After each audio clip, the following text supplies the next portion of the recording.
Bismillahirrahmanirrahim. Assalamualaikum warahmatullahi wabarakatuh. Alhamdulillahirabbil alamin. Assalatu wassalamu ala sayyidina Muhammadin wa ala alihi wa ashabihi ajmain, amma ba'du. Saudaraku seiman dan seakidah dimanapun berada, hari ini kita berjumpa kembali pada Ramadan 1442 Hijrah.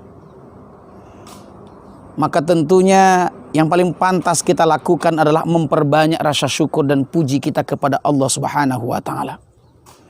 Kita sadar bahwa tak satu pun nikmat melainkan semuanya berasal dari Allah Subhanahu wa taala. Dan dengan adanya rasa syukur tersebut akan memperbesar rasa nikmat yang ada pada diri kita.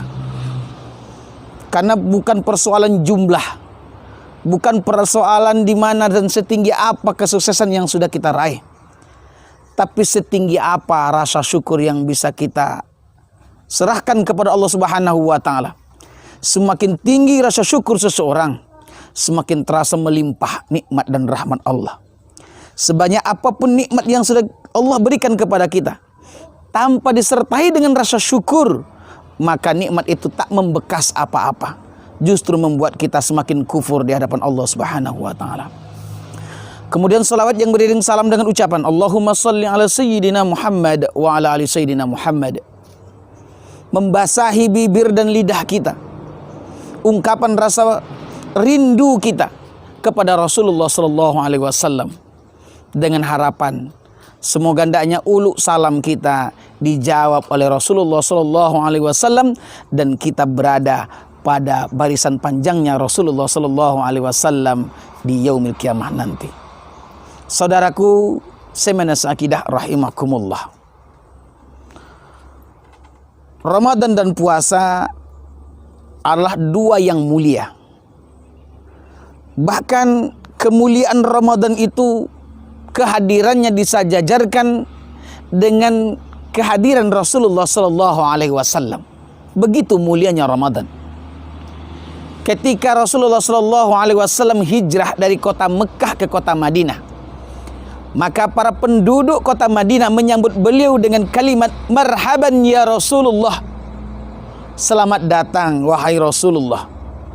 Ungkapan kebahagiaan penduduk Madinah. Maka ungkapan kebahagiaan itu sama hari ini kita ucapkan ketika Ramadan datang.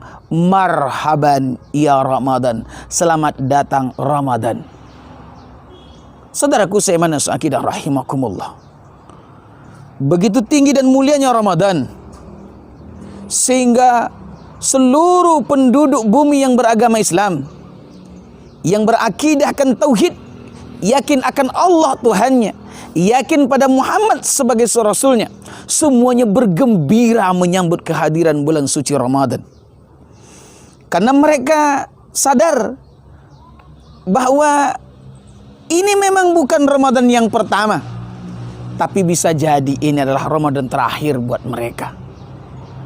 Betapa banyak pula saudara-saudara kita yang sama berbuka, sama-sama bertarawih di masjid yang sama pada tahun yang lalu, tapi hari ini mereka tak ada lagi di sisi kita. Mereka sudah menyahut panggilan Allah Subhanahu wa taala. Tapi kita masih diberikan limpahan rahmat dan nikmat oleh Allah, masih bisa merasakan bagaimana indahnya beribadah pada Ramadan 1442 Hijrah tahun ini. Maka oleh karena itu pantas kita berbangga hati, bermulia, karena memang kita diberikan kesempatan untuk itu. Lalu apa kiranya yang membuat Ramadan itu semakin mulia? Pertama, bahwa dalam bulan suci Ramadan diwajibkan berpuasa. Puasa ini sesungguhnya merupakan amalan universal. Puasa bukan hanya dilakukan oleh orang yang beragama Islam, tapi juga dilakukan oleh saudara-saudara kita di luar Islam. Bahkan puasa bukan hanya dilakukan oleh umat manusia, juga merupakan bagian dari ibadah para hewan. Ular contohnya, ulat contohnya, untuk mengubah diri menjadi lebih mudah, maka ular melakukan puasa untuk mengubah diri dari ulat menjadi kepompong, kepompong menjadi kupu-kupu, maka ulat melaksanakan puasa sehingga melahirkan bentuk dan wujud yang lebih indah. Di sisi lain, puasa punya keistimewaan tertinggi di hadapan Allah Subhanahu wa taala.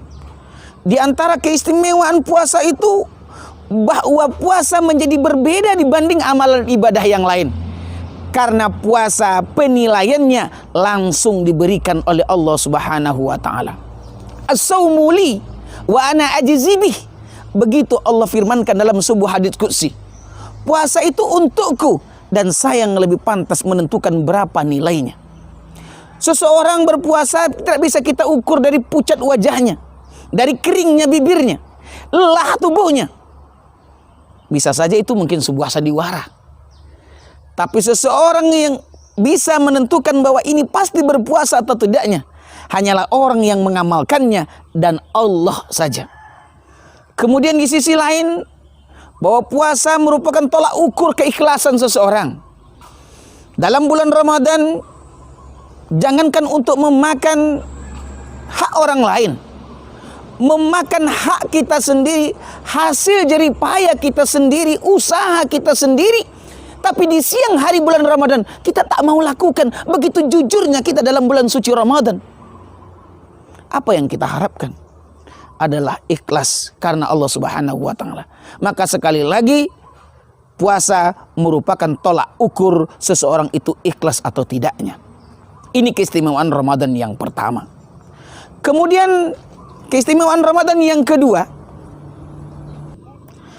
yang membuat Ramadan mulia, karena di dalam bulan suci Ramadan diturunkannya Al-Quran.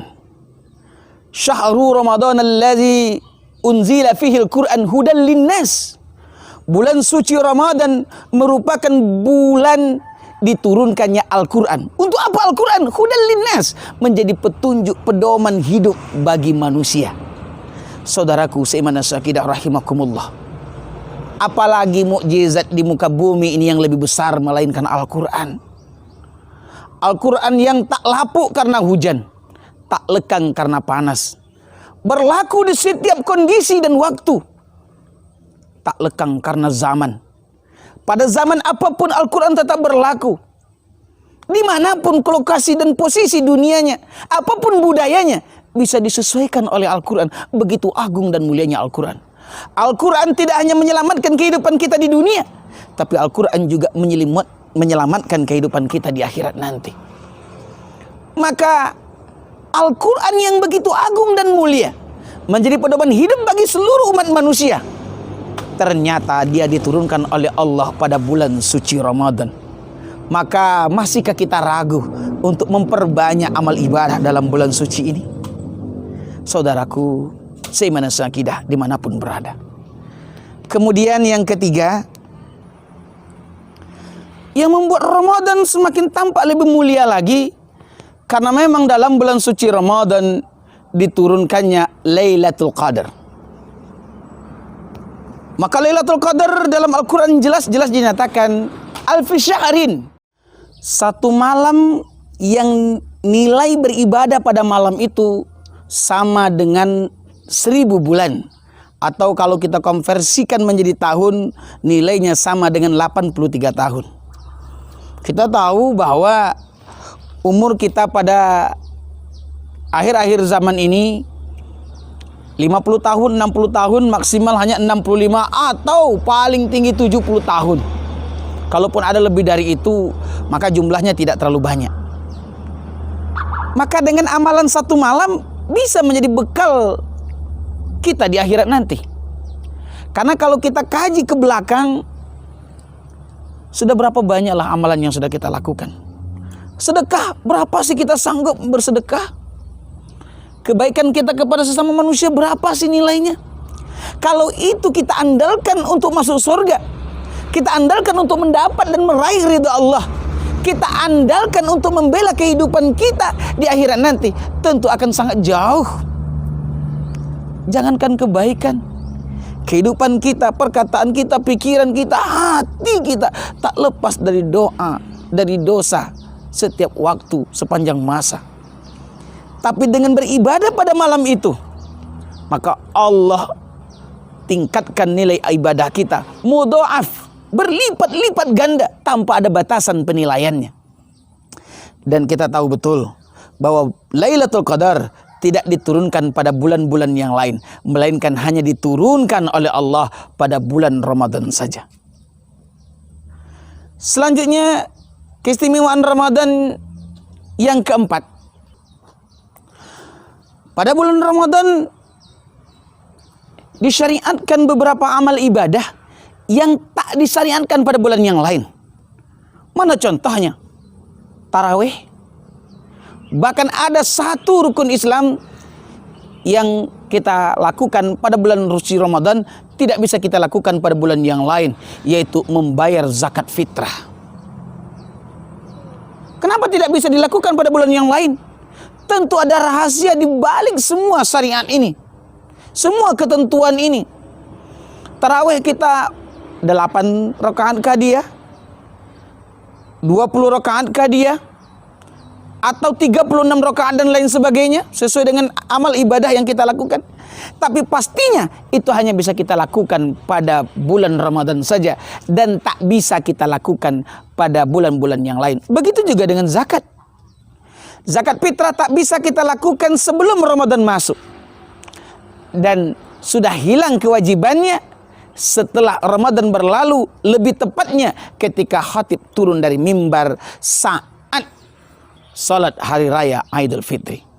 Saudaraku seiman akidah rahimakumullah, Ramadan yang lalu sudah kita abaikan. Ramadan yang lalu banyak kita sia-siakan. Ramadan yang lalu cukup menjadi penyesalan bagi kita. Tapi andaikan dipanjangkan usia oleh Allah, Ramadan tahun ini jangan lagi kita sia-siakan. Karena ada satu pesan dari Imam Ali karamallahu wajhah. Kata beliau, orang yang hari ini lebih baik daripada hari yang lalu. Artinya amalan Ramadan kita tahun ini lebih baik pada Ramadan tahun yang lalu. Fahuwa rabih, maka kita masuk kepada golongan orang-orang yang beruntung. Tapi andai saja amalan Ramadan kita pada tahun ini sama dengan amalan Ramadan kita pada tahun yang lalu, maka kita tergolong kepada orang-orang yang magbun, orang-orang yang merugi, orang-orang yang tertipu. Bahkan lebih parah lagi, andaikan Ramadan hari ini lebih buruk amal ibadah yang kita lakukan dibanding Ramadan-Ramadan yang telah lalu, maka kita tergolong kepada orang-orang yang mal'un, orang-orang yang celaka, orang-orang yang terlaknat. Kita jangankan untuk menjadi orang yang terlaknat, menjadi orang yang merugi pun kita tak mau. Semua kita ingin menjadi orang yang beruntung. Saudaraku seiman dan seakidah dimanapun berada, banyak lagi keistimewaan, keutamaan Ramadan. Namun rasanya tak mungkin bisa kita bahas pada waktu yang singkat ini. Yang pasti, andaikan yang 4 tadi bisa kita lakukan, bisa kita maksimalkan, arti Ramadan tahun ini menjadi Ramadan terbaik, sehingga dia memberi bekas terbaik pula bagi kehidupan kita, bukan hanya di dunia, tapi juga di akhirat nanti. Saudaraku seiman sakidah rahimakumullah, demikian dulu pertemuan singkat kita pada kali ini. Semoga hendaknya kita bisa berjumpa lagi pada episode yang akan datang. Selamat berbuka puasa. Semoga amal ibadah kita diterima oleh Allah Subhanahu wa taala. Fa'tabiru ya ulil absar la'allakum tuflihun. Billahi taufiq wal hidayah. Assalamualaikum warahmatullahi wabarakatuh.